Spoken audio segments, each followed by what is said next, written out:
ಓಂ ಶಾಂತಿ. ಇವತ್ತು ನಾವು happy doctors ಡೇಯನ್ನು ಆಚರಣೆ ಮಾಡಿದ್ವಿ. ಇವತ್ತು ವೈದ್ಯರ ದಿನವನ್ನು ನಾವು ಆಚರಿಸಿದ್ದೇವೆ ಇಲ್ಲಿ ಆಶ್ರಮದಲ್ಲಿ.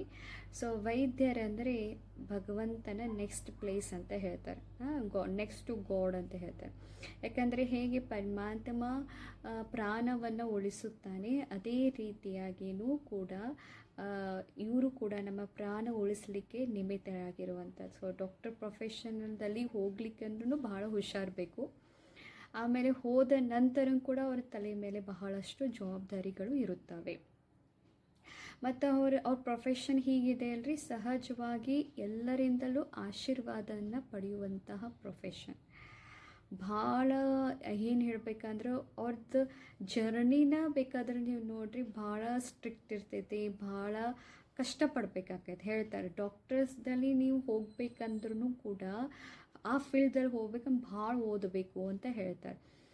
ಕರೆ ಓದಬೇಕಾದ್ರೂ ಹೆಕ್ಟಿಕ್. ಆಮೇಲೆ ತಮ್ಮ ಲೈಫ್ದಲ್ಲಿ ಒಂದು ಸಲ ಸೆಟಲ್ ಆದಮೇಲೂ ಕೂಡ ಸೆಟಲ್ ಆಗೋ ತನಕನೂ ಅವ್ರು ಭಾಳ ಕಷ್ಟಪಡ್ಬೇಕಾಗ್ತೈತಿ. ಕರೆ ಒಮ್ಮೆ ಸೆಟಲ್ ಆದಮೇಲೂ ಕೂಡ ಅವರು ಏನಾರು ಪ್ರಸಿದ್ಧಿ ಆದರೂ ಕೂಡ, ಪ್ರಸಿದ್ಧಿ ಆದಮೇಲೂ ಕೂಡ ಪೇಷಂಟ್ಗಳು ಭಾಳ ಆಗ್ತಾರೆ. ಅದ್ರದ್ದು ಒಂದು ಟೆನ್ಷನ್ ಆಕೈತೆ. ಯಾಕಂದರೆ ಎಲ್ಲರದ್ದು ಯಾಕಂದರೆ ಯಾರೋ ಪೇಷಂಟ್ ಬರ್ತಾ ಇದೆ ಅರ್ಜೆಂಟ್ ಎಲ್ಲ ಪೇಷಂಟ್ಗಳು ಅರ್ಜೆಂಟೇ ಹೇಳ್ತಾವೆ. ಸೊ ಎಲ್ಲರನ್ನೂ ಪ್ರೊಟೆಕ್ಟ್ ಮಾಡಬೇಕು, ಎಲ್ಲರದ್ದು ರಕ್ಷಣೆ ಮಾಡಬೇಕು, ಎಲ್ಲರಿಗೂ ಹೆಲ್ತ್ ಕೊಡಬೇಕು ಅನ್ನುವಂಥ ಜವಾಬ್ದಾರಿ ಅವ್ರ ತಲೆ ಮೇಲೆ ಭಾಳ ಇರ್ತೈತ್ರಿ. ಆದರೂ ಕೂಡ ಡಾಕ್ಟರ್ ಆಗಿದ್ದೀವಿ ಅಂದಮೇಲೆ ಡಾಕ್ಟರ್ಗೆ ಏನು ಹೇಳ್ತಾರೆ ಅಂದರೆ ಹೀಲರ್ಸ್ ಅಂತ ಹೇಳ್ತಾರೆ. ಅಂದರೆ ಆರಾಮ ಮಾಡುವಂಥವ್ರು, ಒಂದು ಶಾರೀರಿಕವಾಗಿ ಟ್ಯಾಬ್ಲೆಟನ್ನು ಕೊಟ್ಟು ಇಂಜೆಕ್ಷನ್ ಕೊಟ್ಟು ನಮ್ಮನ್ನ ಹೀಲ್ ಮಾಡುವಂಥವ್ರು. ಆದರೆ ಇನ್ನೊಂದು ಕೂಡ ಮೊದಲಿನವ್ರು ನೋಡ್ರಿ, ಯಾವ ಸರ್ಜರಿ ಇವೆಲ್ಲ ಆಮೇಲೆ ಬಂತು. ಮೊದಲಿನ ಕೂಡ ಬರೀ ಕೇವಲ ನಮ್ಮ ಏನ್ರಿ ನಾಡಿಯನ್ನು ನೋಡಿ ಹೇಳುವಂಥವ್ರಿದ್ರು. ಅವರು ಅದ್ರೋಗನ ಆರಾಮ ಮಾಡಿಬಿಡ್ತಿದ್ರು. ಕೆಲವರು ಕೇವಲ ನೋಡ್ರೆ ಸಾಕು ನಮ್ಗೆ ಆರಾಮ ಮಾಡ್ತಿದ್ರು. ಅದೇ ರೀತಿ ಡಾಕ್ಟರ್ಸ್ದಲ್ಲೂ ಕೂಡ ಎಮೋಷ್ನಲ್ ಹೀಲರ್ಸ್ ಕೂಡ ಆಗಬೇಕು. ಅವ್ರು ಹೇಗೆ ಫಿಸಿಕಲ್ ಹೀಲರ್ಸ್ ಅದಾರಲ್ಲ, ಅದೇ ರೀತಿ ಡಾಕ್ಟರು ಕೂಡ ಎಮೋಷ್ನಲ್ ಹೀಲರ್ ಆಗಬೇಕ್ರಿ. ಇವತ್ತು ಡಾಕ್ಟರ್ಸಿಗೆ ಭಾಳ ಟೆನ್ಷನ್, ಪಾಪ ಅವ್ರದ್ದು ತಪ್ಪಲ್ಲ. ನೈಟ್ ಶಿಫ್ಟ್ ಇರ್ತೈತಿ, ಯಾವಾಗ ಬೇಕಾದರೂ ಕಾಲ್ ಬರ್ತಾವೆ, ನೀವು ಬರ್ಬೇಕು. ಯಾಕಂದ್ರೆ ಒಮ್ಮೆ ಅರ್ಜೆಂಟ್ ಇರೋ ಕಾರಣ, ಒಮ್ಮೆ ಹಾರ್ಟ್ ಅಟ್ಯಾಕ್ ಪೇಷಂಟ್ ಇರ್ತೈತ್ರಿ, ಅರ್ಜೆಂಟ್ ಕೇಸ್ಗಳಿರ್ತಾವೆ. ಅವಾಗ ಅವ್ರು ಏನೂ ಮಾಡಕ್ಕೆ ಬರೋದಿಲ್ಲ. ಪಾಪ ಅವರು ತಮ್ಮ ನಿದ್ದೆ ತ್ಯಾಗವನ್ನು ಮಾಡಿ ಹೋಗ್ತಾರೆ. ಯಾಕಂದರೆ ಅದರಿಂದ ಅವರ ಹೆಲ್ತ್ ಮೇಲೂ ಕೂಡ ಒಂದೊಂದು ಸಲ ಪ್ರಭಾವ ಬೀಳ್ತದೆ. ಒಂದು ಸಲ ಅವರ ಪೇಷಂಟನ್ನು ಕ್ಯೂರ್ ಮಾಡ್ತಾ ಅವರೊಳಗನೆ ಎಲ್ಲಾದರೂ ಒಂಚೂರಾದರೂ ಒಮ್ಮೊಮ್ಮೆ ಹಾರ್ಟ್ ಅಟ್ಯಾಕ್ ಬರ್ತೈತಿ, ಒಮ್ಮೊಮ್ಮೆ ಟೆನ್ಷನ್ ಮಾಡ್ಕೋತಾರೆ, ಒಮ್ಮೊಮ್ಮೆ ಅವರೇ ಕೂಡ ಇರಿಟೇಟ್ ಆಗ್ತಾರೆ, ಒಮ್ಮೊಮ್ಮೆ ಅವರೇ ಕೂಡ ಸಿಟ್ಟು ಮಾಡ್ತಾರೆ. ಯಾಕಂದ್ರೆ ಭಾಳ ಓವರ್ಲೋಡ್ ಆಯ್ತಂದ್ರೆ ಆ ವ್ಯಕ್ತಿಗೂ ಕೂಡ ತಡ್ಕೋಕ್ಕಾಗೋದಿಲ್ಲ. ಸೊ ಆ ಕಾರಣದಿಂದ ನಮಗೆ ಓಂ ಶಾಂತಿ ಒಳಗೆ ಪರಂಪಿತ ಪರಮಾತ್ಮ ಏನು ಹೇಳ್ತಾರೆ, ನೀವು ಡಾಕ್ಟರ್ಸ್ ಅದೀರಿ, ಡಾಕ್ಟರ್ ಜೊತೆಗೆ ಪರಮಾತ್ಮ ಹೇಳ್ತಾರೆ ರೂಹಾನಿ ಡಾಕ್ಟರ್ಸ್ ಆಗ್ರಿ, ಆತ್ಮಿಕ ಡಾಕ್ಟರ್ಸ್ ಆಗ್ರಿ.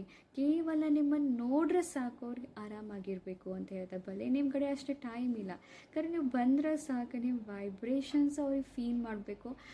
ಇವ್ರು ನಮ್ಮನ್ನ ಆರಾಮ ಮಾಡಿದ್ರು, ನಿಮ್ಮನ್ನ ಮುಟ್ರೆ ಸಾಕು ಅವ್ರಿಗೆ ಆರಾಮಾಗಿರ್ಬೇಕು. ಆ ರೀತಿ ನಾವು ಎಮೋಷ್ನಲಿ ಕೂಡ ಹೀಲರ್ಸ್ ಆಗಬೇಕು. ಇಫ್ ನಾವು ಮಾಡುವಂಥ ಪ್ರೊಫೆಷನ್ದಲ್ಲಿ ಏನಾದರೂ ಒಂಚೂರು ಮೆಡಿಟೇಷನ್ವನ್ನು ಆ್ಯಡ್ ಮಾಡಿದ್ದೆ ಆದರೆ, ಯಾವುದೇ ಒಂದು ಪೇಷಂಟನ್ನು ಟ್ರೀಟ್ ಮಾಡೋಕ್ಕಿಂತ ಮುಂಚೆ ನಾವೇನಾದರೂ ಮೆಡಿಟೇಷನ್ ಮಾಡಿ ಆ ವ್ಯಕ್ತಿನ ಟ್ರೀಟ್ ಮಾಡೋದಾದರೆ ಅವ್ರು ಬೇಗನೆ ಹೀಲ್ ಆಗ್ತಾರೆ, ಬೇಗನೆ ಮನೆಗೆ ಹೋಗ್ತಾರೆ. ಆದರೆ ನಾವು ಒಂದು ಮಾತು ಏನು ಹೇಳ್ತೇವೆ ಅಂದರೆ ಡಾಕ್ಟರ್ಸು, ನಮ್ಗೆ ಟೈಮ್ ಇಲ್ಲ, ನಾವು ಬ್ಯುಸಿ ಇದ್ದೀವಿ ಅಂತ ಹೇಳ್ತಾರೆ. ಆದರೆ ಓಂ ಶಾಂತಿ ಒಳಗಡೆ ನಮ್ಮ ಪರಂಪಿತ ಪರಮಾತ್ಮ ಹೇಳ್ತಾರೆ, ಬ್ಯುಸಿ ಅದೀರಿ ಅಂತ ಅನ್ನಕ್ಕೆ ಹೋಗಬೇಡ್ರಿ, ನಾವು ಈಸಿ ಅದೀವನ್ರಿ ಅಂತ ಹೇಳ್ತಾರೆ. ಸೊ ನಾವು ಈಸಿ ಇರೋದ್ರಿಂದ ನಮ್ಮ ಶರೀರನೂ ಕೂಡ ಸರಳವಾಗಿ ಇರುತ್ತದೆ. ಯಾಕಂದರೆ ನಾವೇ ಬ್ಯುಸಿ, ಭಾಳ ಗಡ್ಬಡಿ, ತಿನ್ನೋಕ್ಕೂ ಗಡ್ಬಡಿ, ನಮ್ಮ ಫ್ಯಾಮ್ಲಿ ಜೊತೆ ಮಾತಾಡ್ಲಿಕ್ಕೂ ನಮ್ಗೆ ಟೈಮ್ ಇಲ್ಲ. ಇಷ್ಟೊಂದು ನಾವು ಬ್ಯುಸಿ ಮಾಡಿಕೊಂಡ್ರೆ ಒಮ್ಮೆ ನಮ್ಗೆ ಅನ್ನಿಸ್ತೈತಿ, ನಾ ಎಲ್ಲರನ್ನೂ ಪೇಷಂಟ್ಗಳನ್ನ ಹೀಲ್ ಮಾಡ್ತಾ ಹೋದೆ, but I am not inside happy ಅಂತ ಅನ್ಸೋಕೆ ಸ್ಟಾರ್ಟ್ ಮಾಡ್ತೇವೆ. ಬಟ್ ನಾವು ಡಾಕ್ಟರ್ ಆಗಿ ನಾವು ಸ್ಪಿರಿಚುವಲ್ ಹೀಲರ್ಸ್ ಆದ್ವಿ ಅಂದ್ರೆ ಜೊತೆಗೆ ನಾವು ಮೆಡಿಟೇಷನ್ವನ್ನು ಮಾಡಲಿಕ್ಕೆ ಪ್ರಾರಂಭ ಮಾಡಿದ್ದೇ ಆದರೆ ನಾವು ಎರಡನ್ನೂ ಕೂಡ ಕ್ಯೂರ್ ಮಾಡ್ಕೊಳ್ಬೋದು. ನಾವು ಹ್ಯಾಪಿ ಇರ್ಬೋದು, ನಮ್ಮಿಂದ ಯಾರೂ ನಮ್ಮ ಎದುರುಗಡೆ ಬರ್ತಾರಲ್ಲ, ನಮ್ಮ ಎದುರುಗಡೆ ಯಾರೋ ಬರ್ತಾರಲ್ಲ, ನಾವು ಅವರನ್ನು ಕೂಡ ಹೀಲ್ ಮಾಡಲು ಸಾಧ್ಯವಿದೆ. ಸೊ ನಮಗೆ ಪರಂಪಿತ ಪರಮಾತ್ಮ ಏನು ಹೇಳ್ತಾರೆ ಅಂದರೆ, ಈ ದೇಹದ ಒಳಗಡೆ ಒಂದು ಮನಸ್ಸಿದೆ, ಆ ಮನಸ್ಸಿನ ಪ್ರಭಾವ ದೇಹದ ಮೇಲಿದೆ. ಅಂದರೆ ಒಳಗಡೆ ಏನು ಆತ್ಮ ಇದೆ, ಆ ಆತ್ಮದ ಎಫೆಕ್ಟ್ ಶರೀರ ಮೇಲಿದೆ. ನೀವು ಬಲೆ ಶರೀರವನ್ನು ಟ್ರೀಟ್ ಮಾಡ್ತೀರಿ, ಖರೆ ಶರೀರ ಜೊತೆಗೆ ನಾವು ಮನಸ್ಸನ್ನು ಕೂಡ ಟ್ರೀಟ್ ಮಾಡೋದ್ರಿಂದ ಮನಸ್ಸಿನ ಹೀಲಿಂಗ್ ಬಾಡಿ ಮೇಲೆ ಬೇಗ ಆಗ್ತದೆ. ಸೊ ಈಗ ಒಬ್ಬರು ಡಾಕ್ಟರ್ಸ್ ಇರ್ತಾರೆ ನೋಡಿ, ಫುಲ್ ಹ್ಯಾಪಿ ಇರ್ತಾರೆ, ಅವ್ರ ಕಡೆ ಹೋಗ್ಬೇಕು ಅನ್ನಿಸ್ತೈತಿ, ಯಾವುದೋ ಪೇಷಂಟ್ ಹೋಗ್ಬೇಕು ಅನ್ನಿಸ್ತೈತಿ, ಮಾತಾಡ್ಬೇಕು ಅನ್ನಿಸ್ತೈತಿ, ಅವ್ರು ಮುಟ್ರೆ ಸಾಕ್ರಿ ಆರಾಮ ಮಾಡ್ತಾರೆ. ಒಬ್ರೊಬ್ರ ಕಡೆ ಏನಾಗಿರ್ತೈತಿ, ಒಬ್ರ ಕಡೆ ಡಾಕ್ಟರ್ ಭಾಳ ಶಾನೆ ಇರ್ತಾರೆ, ಭಾಳ ಸಿಟ್ಟು ಮುಖ, ಗಂಟು ಮುಖ ಆಯಿತು, ಅವ್ರು ಚೂಜಿ ಚುಚ್ಚಿರ ಸಾಕು ಹೆಂಗರ ಚುಚ್ಚಿಬಿಡ್ತಾರೋ, ಗಂಟು ಆಯ್ತಂದ್ರೆ ಆ ವ್ಯಕ್ತಿ ಕಡೆ ಹೋಗ್ಬೇಕಂತ ಅನ್ಸಂಗಿಲ್ಲ. ಮತ್ತು ನಾವೀಗ ಆಲ್ಮೋಸ್ಟ್ ಈಗ ಮತ್ತು ಇನ್ನೊಂದು ಏನಾಗಿದೆ ಅಂದರೆ, ಈಗ ಪ್ರತಿಯೊಬ್ಬರೊಳಗೂ 5 ವಿಕಾರಗಳದಾವೆ: ಕಾಮ, ಕ್ರೋಧ, ಲೋಭ, ಮೋಹ, ಅಹಂಕಾರ. ಸೊ ಈ 5 ವಿಕಾರಗಳ ವಶ ಆಗಿ ಆತ್ಮ ಈಗ ನಾವೇನು ಮಾಡ್ತಾ ಇದ್ದೀವಿ ಅಂದರೆ ಸ್ವಲ್ಪ ಗ್ರೀಡಿನೆಸ್ ಬರ್ತಾ ಇದೆ. ಗ್ರೀಡಿನೆಸ್ ಅಂದ್ರೆ ಅರ್ಥ ಲೋಭತನ. ಸೊ ಆ ವ್ಯಕ್ತಿಗೆ ಇವತ್ತು ಡಾಕ್ಟರಾಗಿ ಪ್ರೊಫೆಷನದಲ್ಲಿ ಸ್ವಲ್ಪ ಏನಾದರೂ ಗ್ರೀಡಿನೆಸ್ ಬಂತಂದರೆ, ನಾವು ಪೇಷಂಟ್ ಭಾಳ ಬೇಕು, ನಮ್ಮ ಪೇಷಂಟ್ ಭಾಳ ಬರಬೇಕು, ಭಾಳ ಜನ ಬರಬೇಕು ಅಂದರೆ ಅದರಲ್ಲಿ ನಂದು ಪ್ರೆಸ್ಟೀಜ್ ಹೆಚ್ಚಾಗ್ತೈತೆ, ಅಥವಾ ಅದರಲ್ಲೇ ಭಾಳ ದುಡ್ಡು ಗಳಿಸ್ಬೋದು. ಈ ರೀತಿ ನಮಗೆ ಇಂಟೆನ್ಷನ್ ಇರೋದ್ರಿಂದ, ಈ ರೀತಿ ನಾ ಥಿಂಕ್ ಮಾಡಿ ಅವ್ರನ್ನ ಟ್ರೀಟ್ ಮಾಡೋದ್ರಿಂದ ಭಲೇ ನನ್ನ ಪೇಷಂಟ್, ಯಾಕಂದ್ರೆ as a professional by hand ನಾನು ಚೆನ್ನಾಗಿ ಕೆಲಸ ಮಾಡ್ತಾಯಿದ್ದೀನಿ. ಆದರೆ ಆ ವ್ಯಕ್ತಿ ನಮ್ಮ ಎದುರುಗಡೆ ಬರ್ತಾ ಇದ್ದಾರೆ ಅಂದಮೇಲೆ ಪೇಷಂಟ್, ಯಾಕಂದ್ರೆ ನೀವು ಕೈಗುಣ ನಿಮ್ಮದು ಚಲೋ ಐತೆ ಅಂದಮೇಲೆ ರಗಡ್ ಜನ ಪೇಷಂಟ್ ಬರೋರನ್ನ. ಯಾಕಂದರೆ ಆ್ಯಸ್ ಅ ನೀವು ಇಂಟೆಲೆಕ್ಚುಲಿ ನೀವು ಹುಷಾರದಿರಿ, ಯಾಕಂದ್ರೆ ನೀವು ಸರ್ಜರಿ ಅಥವಾ ನೀವು ಏನೋ ಮಾಡ್ತಾ ಇದ್ದೀರಿ ಅದರಲ್ಲಿ ಕ್ಯೂರ್ ಆಗೇ ಆಗ್ತಾಯಿದೆ. ಆದರೆ ಆ ವ್ಯಕ್ತಿ ಯಾರೋ ಬರ್ತಾ ಇದ್ದಾರಲ್ಲ, ನೀವು ಭಲೇ ಟ್ರೀಟ್ ಮಾಡಿ ಕಳಿಸ್ತೀರಿ, but if you are not inside happy, ನೀವು ಹ್ಯಾಪಿ ಇಲ್ಲ, ಸೊ ಆ ವ್ಯಕ್ತಿನ ಬೆಟ್ಕೊಳ್ಳೋ ನಕ್ಕೋತನ ಜೊತೆ ಮಾತಾಡ್ತಾ ಇಲ್ಲ ಅಂದರೆ ನೀವು ಹ್ಯಾಪಿ ಇಲ್ಲ, ನೀವು ಹ್ಯಾಪಿನೆಸ್ಸನ್ನು ಶೇರ್ ಮಾಡ್ತಾ ಇಲ್ಲ ಅಂದ್ರೆ ಭಲೇ ಆ ವ್ಯಕ್ತಿ ಹೀಲಾಗಿ ಹೋಗ್ತಾನೆ. ಆದ್ರೆ after you making the surgery, after you meeting that people, you won't feel happy. ಆ ವ್ಯಕ್ತಿನ ಭೇಟ ಆದಮೇಲೆ ನಿಮ್ಗೆ ಹ್ಯಾಪಿನೆಸ್ ಫೀಲ್ ಆಗೋದಿಲ್ಲ. ಸೊ ಪರಮಾತ್ಮ ನಮ್ಗೇನು ಹೇಳ್ತಾರೆ ಅಂದರೆ, ನೀವು ಸದಾ ಹ್ಯಾಪಿ ಇರಬೇಕು. ಯಾಕಂದ್ರೆ ಈ ಡಾಕ್ಟರ್ ಅನ್ನೋ ಪ್ರೊಫೆಷನ್ ಏನೈತಲ್ಲ, ಎಲ್ಲರಿಗೂ ಸಹಜವಾಗಿ ನಮ್ಗೆ ಆಶೀರ್ವಾದ ಸಿಗ್ತಿರ್ತಾವೆ. ಯಾರೇ ಬಂದರೆ ನಿಮ್ದು ಒಳ್ಳೆಯದಾಗಲಿ, ನಿಮ್ದು ಚಲೋ ಆಗಲಿ, ಡಾಕ್ಟರ್ ನೀವೇ ನೋಡ್ರಿ ನಮಗೆ ಪ್ರಾಣವನ್ನು ಉಳಿಸಿದ್ದರು, ನೀವೇ ನೋಡ್ರಿ ಅದು ಭಾರಿ ರೀ ಅಂತ ಹೇಳಿ ಅವ್ರು ಬಂದು ನಮಗೆಲ್ಲರೂ, ಆ ಪರಿವಾರ, ಆ ವ್ಯಕ್ತಿ ಎಲ್ಲರೂ ಬಂದು ನಮ್ಗೆ ಆಶೀರ್ವಾದ ಕೊಡ್ತಾರೆ. ಸೊ ನಮ್ಗೆ ಇಷ್ಟೊಂದು ಆಶೀರ್ವಾದ ಸಿಗುವಂಥ ಪ್ರೊಫೆಷನ್ದಲ್ಲಿಯೂ ಕೂಡ ನಾವು ಹ್ಯಾಪಿ ಇಲ್ಲ. ಯಾಕೆ ನಾವು ಹ್ಯಾಪಿ ಇಲ್ಲ ಅಂದ್ರೆ, ಯಾಕಂದ್ರೆ ಸಣ್ಣ ಮಾತಿನಲ್ಲಿ ನಮಗೆ ಗ್ರ್ಯಾಟಿಟ್ಯೂಡ್ ಫೀಲಿಂಗ್ ಇಲ್ಲ, ಸಣ್ಣ ಮಾತಿದ್ದಲ್ಲಿ ಪರಮಾತ್ಮದ ಕೃತಜ್ಞತೆಗೆ ಹೇಳೋದಿಲ್ಲ. ಕೇವಲ ಒಂದು ರೇಸ್ದಲ್ಲಿ ಓಡಬೇಕು, ನಾ ಈ ವರ್ಷ ಇಷ್ಟು ಮಾಡಬೇಕು, ಈ ವರ್ಷ ನಾನು ಇಷ್ಟು ಹಾಕಬೇಕು, ನಾನೇನು ಎಜುಕೇಷನ್ದಲ್ಲಿ ನಾನು ಗಳಿಸಿದ್ನಲ್ಲ, ಅದನ್ನೇನೆಲ್ಲ ಮಾಡಿದ್ದೆ, ನನಗೆ ಖರ್ಚಾಗೈತಲ್ಲ, ನನ್ನ ಸಾಲ ಐತಲ್ಲ, ಅದನ್ನು ಬಗೆಹರಿಸಬೇಕು, ಅದನ್ನು ನಾನು ಇಲ್ಲಿ ತೊಗೊಂಡು ಅದನ್ನು ಅಲ್ಲಿ ಹಾಕಬೇಕಂಡು ಅಂತ ಇಂಥ ರೇಸ್ ಕಾಂಪಿಟಿಷನ್ದಲ್ಲಿ ನಾವೇನು ಮಾಡ್ತಾ ಇದ್ದೇನೆ, ಸಣ್ಣ ಮಾತಿನಲ್ಲಿ ಸಿಗುವಂಥ ಖುಷಿಯನ್ನು ಕಳ್ಕೊತಾ ಇದ್ದೀವಿ. ಆಮೇಲೆ ಏನು ಮಾಡ್ತೀವಿ, ಎಲ್ಲ ಆದಮೇಲೆ ನಮ್ಗೆ ಹ್ಯಾಪಿನೆಸ್ ಸಿಗ್ತೈತೆ ಅಂತ ನಾವು ತಿಳ್ಕೊಂಡು ಕೂತಿದ್ವಿ. ಖರೆ happiness is a journey, happiness is not the destination that you are going to get it the last. No, it's a journey in every day with ನಮ್ಗೆ ಒಂದೊಂದು ಸಣ್ಣ ಮಾತಿನಲ್ಲಿ ಸಿಗುವಂಥ ಮೆಮರೀಸ್ದಲ್ಲಿ ನಮ್ಗೆ ಹ್ಯಾಪಿನೆಸ್ ಐತ್ರಿ. ಅದನ್ನು ಬಿಟ್ಟು ನಾವು ಲಾಸ್ಟಿಗೆ ಸಿಗ್ತೈತೆ ಅನ್ನೋದನ್ನು ತಿಳ್ಕೊಂಡು ಕೂತ್ಕೊಂಡಿದ್ದೀವಿ. ಕರೆ ಇಲ್ಲಿ ಓಂ ಶಾಂತಿ ಪರಮಾತ್ಮ ಏನು ಹೇಳ್ತಾನೆ ಅಂದರೆ, ಎಲ್ಲ ಮಾಡಿ ಆ್ಯಸ್ ಅ ಪ್ರೊಫೆಷನ್ ನೀವು ಏನು ಮಾಡ್ತಾಯಿದ್ರಿ ಎಲ್ಲ ಮಾಡಿರಿ, ಕರೆ ಬಟ್ ನಿಮ್ಗೆ ಟೈಮ್ ತೊಗೊಂಡು ನಿಮಗೆ ಒಂದು ಸ್ವಲ್ಪ ತಿಳ್ಕೊಂಡು ಮೆಡಿಟೇಷನ್ ಮಾಡಿ. ಬರೀ ಮೆಡಿಟೇಷನ್ ಅದೂ ಅಲ್ಲ, ನಾವು ಮಾರ್ನಿಂಗ್ 15 ಮಿನಿಟ್ಸ್ ಮೆಡಿಟೇಷನ್ ಮಾಡಿದ್ವಿ ಅದೂ ಅಲ್ಲ. ಸೊ ಪರಮಾತ್ಮ ಇಲ್ಲಿ ಓಂ ಶಾಂತಿದ ರಾಜಯೋಗ ಮೆಡಿಟೇಷನ್ ಹೆಂಗೆ ಹೇಳ್ಕೊಡ್ತಾ ಇದ್ದಾರೆ ಅಂದ್ರೆ, ಈ ಸಣ್ಣ ಅಂದರೆ ಏನು 1 ತಾಸು ಬಿಟ್ಟಾದ್ಮೇಲೆ ನೀನು ಪರಮಾತ್ಮನ ಜೊತೆ ಕನೆಕ್ಷನ್ ಮಾಡು, 2 ತಾಸು ಆದಮೇಲೆ ಪರಮಾತ್ಮನ ಜೊತೆ ಕನೆಕ್ಷನ್ ಮಾಡು. ಈ ರೀತಿ ಒಂದು ಇಂಟ್ರವಲ್ಸ್ ನಡು ಟೈಮ್ ಗ್ಯಾಪ್ ತೊಗೊಂಡು ಮಾಡೋದ್ರಿಂದ ನಮ್ಮ ಮೈಂಡ್ ಕ್ಲೀನ್ ಇರ್ತೈತಿ, ನಮ್ಮ ಮೈಂಡ್ ಲೈಟ್ ಇರ್ತೈತಿ, ನಾನು ಚಂದ. ಸೊ ಪರಮಾತ್ಮನ ಕನೆಕ್ಷನ್ ಜೊತೆ ಜೋಡಿಸೋದ್ರಿಂದ ನಾ ಆತ್ಮ ಹಗೂರ ಮತ್ತು ಪರಮಾತ್ಮನ ಗುಣ ನನ್ನಲ್ಲಿ ಬರೋದ್ರಿಂದ ಸಿಂಪತಿ, ಎಂಪತಿ, ಕಂಪ್ಯಾಷನ್ ಇವೆಲ್ಲ ನಮ್ಮಲ್ಲಿ ಗುಣ ಬರೋದ್ರಿಂದ ನಮ್ಮ ಮತ್ತೊಬ್ಬರನ್ನು ಬೇಗನೆ ಹೀಲ್ ಮಾಡಲಿಕ್ಕೆ ಸಾಧ್ಯತೆ. ಸೊ ಇನ್ನೊಂದು ಮಾತು, ನೀವು ಆ್ಯಸ್ ಅ ಡಾಕ್ಟರ್ ನೀವು ಪ್ಲೆಸಿಬೋ ಎಫೆಕ್ಟನ್ನು ಕೇಳಿರ್ಬೋದು. ಅಂದರೆ ನಮ್ಮ ಮನಸ್ಸನ್ನೇ ಎಷ್ಟು ನಮ್ಮ ಶರೀರ ಮೇಲೆ ಆರಾಮ ಮಾಡ್ತೈತಿ. ಇಬ್ಬರು ಪತಿ ಪತ್ನಿಯರು ಸಿನಿಮಾ ಥಿಯೇಟರ್ನಾಗ ಕೂತಿರ್ತಾರೆ. ಪತ್ನಿಗೆ ಭಾಳ ತಲೆ ನುಸ್ತಾ ಇದೆ, ತಲೆ ಅಂದರೆ ಭಾಳ ಹೊಡಿತಾ ಇದೆ. ಅವಾಗ ಪತಿಗೆ ಅಂತಾರೆ, ರೀ ಭಾಳ ತಲೆ ನುಸತ್ತೆ, ಯಾಕಂದ್ರೆ ಪತಿ ಡಾಕ್ಟರ್ ಇರ್ತಾವೆ, ಒಂದು ಗುಳಿಗೆ ಕೊಡ್ರಿ ಪಟಕ್ನ ಅಂತ. ಅವ್ನಿಗೇನು ತಿಳಿಯಂಗಿಲ್ಲ, ಅವ ಬಾಯ್ ಮಾಡು ಅಂತ ಹಾಕ್ಬಿಡ್ತಾ. ಅವೇನು ಹೇಳ್ತಾನೆ ಅಂದ್ರೆ ಚಿಪ್ಪೋದ್ಕೊಂಡ್ರು ಸಿನಿಮಾ ಮುಗಿಯೋ ಮಟ್ಟ, ಮುಗಿದ ಮೇಲೆ ಏನು ಮಾಡೋ ಅದನ್ನು ಉಗಿದು ಬಿಡು ಅಂತ ಹೇಳ್ತಾರೆ. ಆಯ್ತಾಕೆ ಚಿಪ್ಪೋತ ಕುಂಡಿರ್ತಾರೆ. ಒಂದು 5 ಸೆಕೆಂಡ್ನಾಗ ತಲೆ ನೋವು ಕಡಿಮೆ ಆಕೈತೆ. ಆಮೇಲೆ ಸಿನಿಮಾ ಮುಗಿದ್ಮೇಲೆ ಪತಿ ಕೇಳ್ತಾಳೆ, ರೀ ಅದು ಏನು ರೀ ಅದು ಟ್ಯಾಬ್ಲೆಟ್ ರೀ ಅಂತಂತ. ಅದಕ್ಕೆ ಅವ್ನು ಹೇಳ್ತಾನೆ, ನನ್ನ ಕಡೆ ಆ ಟೈಮ್ನಾಗ ಟ್ಯಾಬ್ಲೆಟ್ ಇರಲಿಲ್ಲ, ನಂದ ಗುಂಡೆಯನ್ನು ಬಿಚ್ಚಿ ನಿನಗೆ ಬಾಯಾಗ ಹಾಕಿದ್ನಿ, ಚಿಪ್ಕೋತ್ ಕುಂಡ್ರು ಅಂತ ಹೇಳಿ. ಅಂದರೆ ಇದರ ಅರ್ಥ ಏನಂದ್ರೆ ಪ್ಲೆಸಿಬೋ ಎಫೆಕ್ಟ್ ಅಂದ್ರೆ ನಮ್ಮ ಮನಸ್ಸಿನ ಮೇಲೆ ನಾವು ಏನು ಥಿಂಕಿಂಗ್ ಮಾಡ್ತೀವಿ ಅದರದ ಪರಿಣಾಮ ಎಫೆಕ್ಟ್ ನಮ್ಮ ದೇಹದ ಮೇಲೆ ಬಿದ್ದೇ ಬೀಳ್ತೈತೆ.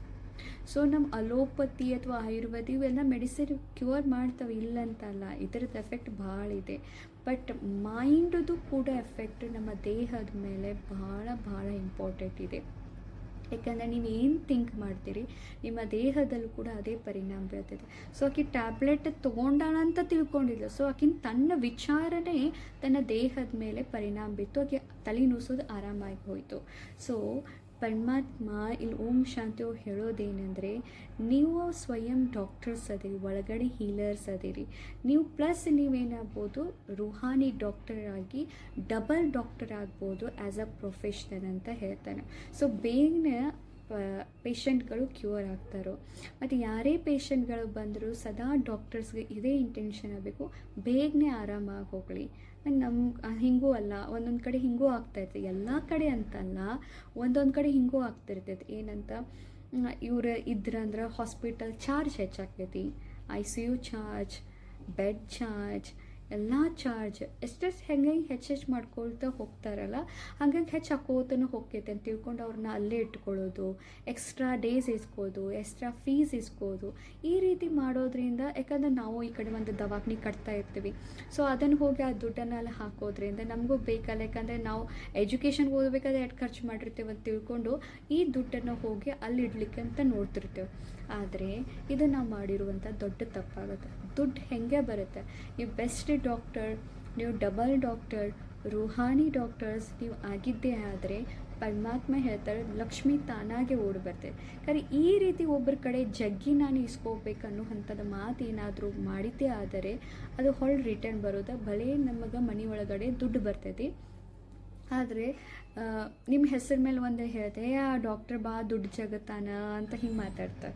ಆ ಡಾಕ್ಟರ್ ಕಡೆ ಹೋದ್ರೆ ಸಾಕು 3,000 ರೂಪಾಯಿದ ಬಿಲ್ಲ ಇರತೈತೆ ಅಂತ ಹೇಳ್ತಾರೆ. ಹಿಂಗೆ ಮಾತಾಡಲಿಕ್ಕೆ ಸ್ಟಾರ್ಟ್ ಮಾಡ್ತೇವೆ. ಈಗ ನಾವು ಅನೇಕರದ್ದು ಮಾತು ಕೇಳಿದ್ದೀವಿ ಏನಂತ, ಈ ಕೊರೋನಾ ಟೈಮ್ನಾಗ ನೋಡ್ರಿ ಆ ವ್ಯಕ್ತಿಯಿಂದ ಏನೂ ಇರಲಿಲ್ಲ ರೀ, ಕೊರೋನಾ ಟೈಮ್ನಾಗ 3 ಮಂಜಿಲ್ದ ಬಿಲ್ಡಿಂಗ್ ಕಟ್ಟಿದ್ದಾರೆ ನೋಡ್ರಿ ಅಂತ ಹಿಂಗೆ ಮಾತಾಡ್ತಾರೆ. ಆದರೆ ಈ ರೀತಿ ನಮ್ಮ ಹುದ್ದೆ ಮೇಲೆ ಈ ಕಪ್ಪು ಚುಕ್ಕಿ ನಮಗೆ ಬೀಳಬಾರ್ದು. ಯಾಕಂದರೆ ನಾವು ಬಿಳಿ ವಸ್ತ್ರವನ್ನು ಹಾಕ್ಕೊಂಡಿದ್ದೀವಿ ಅಂದಮೇಲೆ ನಮ್ಮ ಮೇಲೆ ಇದು ಎಂದಿಗೂ ಕೂಡ ಒಂದು ಬಿಳಿ ಚುಕ್ಕಿ ನಮ್ಮ ಮೇಲೆ ಬರಬಾರ್ದು. ಅದಕ್ಕೆ ಪರಂಪಿತ ಪರಮಾತ್ಮ ಹೇಳ್ತಾರೆ ಅಂದ್ರೆ, ನೀವೇನು ಮಾಡ್ತಾ ಇದ್ರಿ ಮಾಡಿರಿ, ಪ್ಲಸ್ ನೀವು ಸ್ಪಿರಿಚುವಾಲಿಟಿ ಆ್ಯಡ್ ಮಾಡಿರಿ ನಿಮ್ಮ ಪ್ರೊಫೆಷ್ನಲ್ದಲ್ಲಿ. ಯಾಕಂದರೆ ಸ್ಪಿರಿಚುವಾಲಿಟಿ ನಾಲೆಜ್ ಇರೋದ್ರಿಂದ ನಮ್ಮನ್ನು ಕೆಟ್ಟ ಹಾದಿಯಲ್ಲಿ ಯಾಕಂದರೆ ಎಲ್ಲರೂ ಅವರೇ ಮಾಡ್ತಾ ಇದ್ದಾರೆ, ನಾವೇನು ಹೊಸದಾಗಿ ಮಾಡ್ತೇವೆ. ಅದಕ್ಕೆ ಒಬ್ರು ನೋಡಿ ಒಬ್ರು ನಾವು ಕಳೀತಾ ಹೋಗ್ತೇವೆ. ಸೊ ಎಲ್ಲರೂ ಅದೇ ಮಾಡಿರೋ ಕಾರಣದಿಂದ ನಮ್ಮದು ಇಂಟೆನ್ಷನ್ ಆಗಿರೋದಿಲ್ಲ, ನಮ್ಮದು ಹೋಗ್ಬಿಡ್ತೇವೆ. ಸೊ ಎಲ್ಲರೂ ಆ ರೀತಿ ಮಾಡೋದು ಬೇಡ.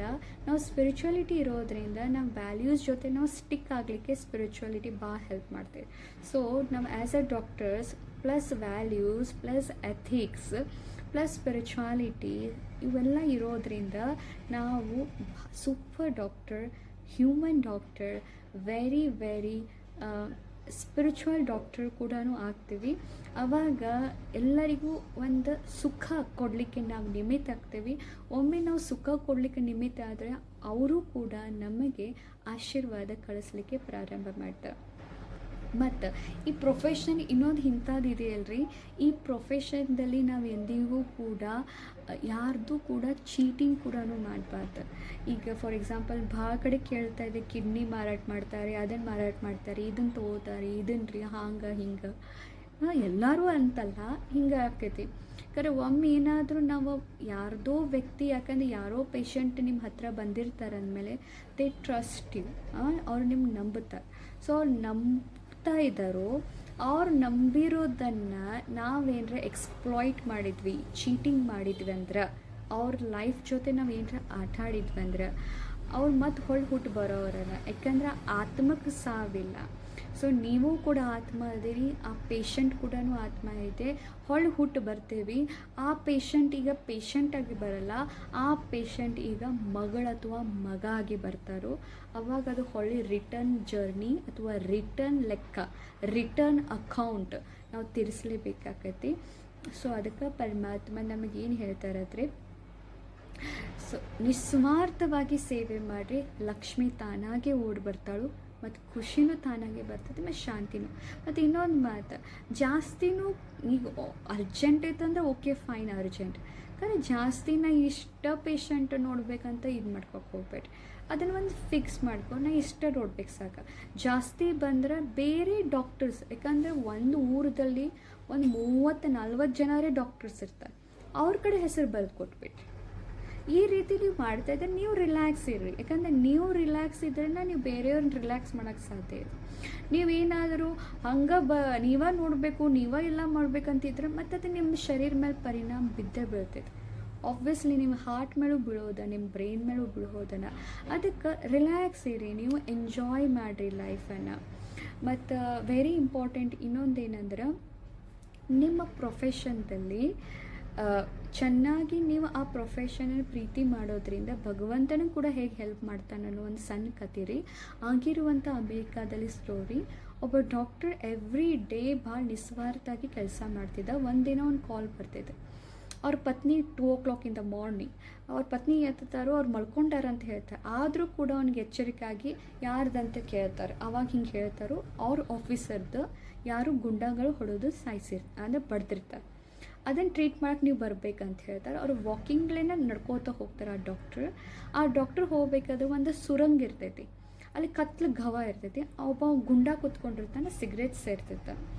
ಅವ ಹೋಗ್ಬೇಕಾದ್ರೆ ಅವ್ನು ಆ ಸಿಗರೇಟಿಗೇನು ಕಡ್ಡಿಪಟ್ಟಿ ಅಂತ ಹೇಳ್ತಾರೆ. ಇವು ಹಚ್ಕೊಳ್ಳೆ ಹೋಗ್ತಾನೋ, ಆ ಆಫೀಸರ್ನ ಟ್ರೀಟ್ ಟ್ರೀಟ್ ಮಾಡಿ ಹೊಳ್ಳಿ ವಾಪಸ್ ಬರ್ತಾನೆ. ಮತ್ತು ಆ ಗುಂಡ ಅಲ್ಲೇ ಕೂತ್ಕೊಂಡಿರ್ತಾನೆ, ಮತ್ತು ಸಿಗರೇಟ್ ಹಚ್ತಿರ್ತಾನೆ, ನನಗೆ ಹಚ್ಕೊಡು ಅಂತ ಹೇಳ್ತಾನೆ. ಆ ಸಿಗರೇಟನ್ನು ಹಚ್ಚಿ ಹೊಳ್ಳಿ ಬರ್ತಾನೆ. ಹೊಳ್ಳಿ ಬಂದ ಮೇಲೆ ಆಫೀಸರ್ನ ಭೇಟಿ ಆಗೋಕ್ಕೆ ಮರನೇ ದಿವಸ ಡಾಕ್ಟ್ರ್ ಹೋಗ್ತಾನು. ಹೇಗಾಯಿತು ಅಂತ ಕೇಳಿದಾಗ ಒಬ್ಬ ಗುಂಡ ಈ ರೀತಿ ಮಾಡ್ದಾರಿ ಅಂತ ಹೇಳ್ತಾರೋ. ಆ ಗುಂಡನ್ನ ಪೊಲೀಸರು ಹಿಡ್ಕೊಳ್ತಾರೆ, ಯಾಕಂದ್ರೆ ದೊಡ್ಡ ಆಫೀಸರ್ನೇ ಬಡ್ದಾನಂತ ಹಿಡ್ಕೊಳ್ತಾರೆ. ಅವ್ರನ್ನ ಭೇಟಿ ಆಗಲಿಕ್ಕೆ ಜೈಲಿಗೆ ಹೋಗ್ತಾರೆ ಡಾಕ್ಟರ್. ಯಾಕೆ ಬಡ್ದಿ ಅಂತ ಕೇಳಕ್ಕೆ ಹೋದಾಗ ಆ ಗುಂಡಾನೇ ಇರ್ತಾನೆ. ಸುರಂಗದಲ್ಲಿ ಆ ಗುಂಡ ಕುತ್ಕೊಂಡು ಸೇದ್ತಾ ಇದ್ದ ಸಿಗರೇಟನ್ನು, ಆ ಗುಂಡನಿಗೆ ಇವರು ಏನು ಮಾಡ್ತಾಯಿದ್ರು, ಮ್ಯಾಚ್ ಹಚ್ತಿದ್ರಲ್ಲ, ಅದಕ್ಕೆ ಕೇಳ್ತಾರೆ. ಮತ್ತು ಅವ್ರು ಕೇಳ್ತಾರೆ, ನೀ ಗುಂಡ ಅದಿ, ನೀ ನಮ್ಮ ಆಫೀಸರನ್ನು ಬಡ್ದಿ, ನೀ ಗುಂಡ, ನೀ ನನ್ನನ್ನು ಬಡಿಬೋದಿತ್ತಲ್ಲ ಅಂತ ಕೇಳ್ತಾರೆ. ಅವಾಗ ಗುಂಡ ಹೇಳ್ತಾರೆ, ನಾವು ಒಬ್ಬನ್ನ ಹೊಡಿತೇನೆ, 2 ಜನ ಹೊಡೆಯಂಗಿಲ್ಲ ಅಂತಂತ. ಅವಾಗ ಅವ ಹೇಳ್ತಾರೆ ಡಾಕ್ಟರ್, ನಾನು ಒಬ್ಬನೇ ಇತ್ತಲ್ಲ ಅಂತ. ಇಲ್ಲ, ನಿನ್ನ ಜೊತೆ ಒಂದು ಯಾರೋ ದೇವಿ ಹಿಂದ್ಗಡೆ ಇದ್ಲು, ಅದಕ್ಕೆ ನನ್ನ ಬಡಿಲಿಕ್ಕೆ ಹೋಗಲಿಲ್ಲ ಅಂತಂತ. ಅಂದರೆ ಅರ್ಥ, ಡಾಕ್ಟರ್ ಪ್ರೊಫೆಷನ್ದಲ್ಲಿ ನೀವು ನಿಸ್ವಾರ್ಥಿಯಾಗಿ ಸೇವೆ ಮಾಡೋ ಒಂದು ದೈವಿ ಶಕ್ತಿ ಕೂಡ ನಿಮ್ಮನ್ನು ಕಷ್ಟ ಸಮಯದಲ್ಲಿ ಕೂಡ ಹೆಲ್ಪ್ ಮಾಡಲು ಸಾಧ್ಯವಿದೆ. ಮತ್ತು ಪರಮಾತ್ಮ ನಮಗೆ ಇದು ಒಂದು ಮಾತು ಹೇಳ್ತಾರೆ, ಏನಂದರೆ ನೀವು ಡಾಕ್ಟರ್ ಆಗಿ ಆ್ಯಸ್ ಅ ಪ್ರೊಫೆಷನ್ ಆಗಿ ನೀವು ಚೂಸ್ ಮಾಡಿದ್ದೀರಿ ಅಂತಂದಮೇಲೆ ನೀವು ಫೋರ್ಸ್ ಮಾಡಬಾರ್ದು ನಿಮ್ಮ ಮಕ್ಕಳು ಕೂಡ ಏನಂತ ಹೇಳಿ ಡಾಕ್ಟರ್ ಆಗಬೇಕಂತ ಹೇಳಿ. ಯಾಕಂದ್ರೆ ಅದ್ರ ಪರಿಣಾಮ ಭಾಳ, ಯಾಕೆಂದರೆ ನಾವು ಕೋಟ್ಯಾದಿ ರೂಪಾಯಿಯನ್ನು ಗಳಿಸಿರ್ತೀವಿ, ಅದನ್ನು ಹೆಂಗ್ರೆ ಮಾಡಿ ಇನ್ವೆಸ್ಟ್ ಆಗಬೇಕಲ್ಲ, ಮತ್ತು ಸ್ಟೇಟಸ್ ಟ್ಯಾಗ್ ಒಂದು ಕುಂಡಿರ್ಬೇಕಲ್ಲ, ನಾನು ಡಾಕ್ಟರ್ ನನ್ನ ಮಗನೂ ಡಾಕ್ಟರ್ ಆಗಬೇಕಂತ ಹೇಳಿ. ಸೊ ಈ ರೀತಿ ನಂಗೆ ಟ್ಯಾಗ್ ಕುಂಡಿರ್ಬೇಕಂತ ಅಂದಾಗ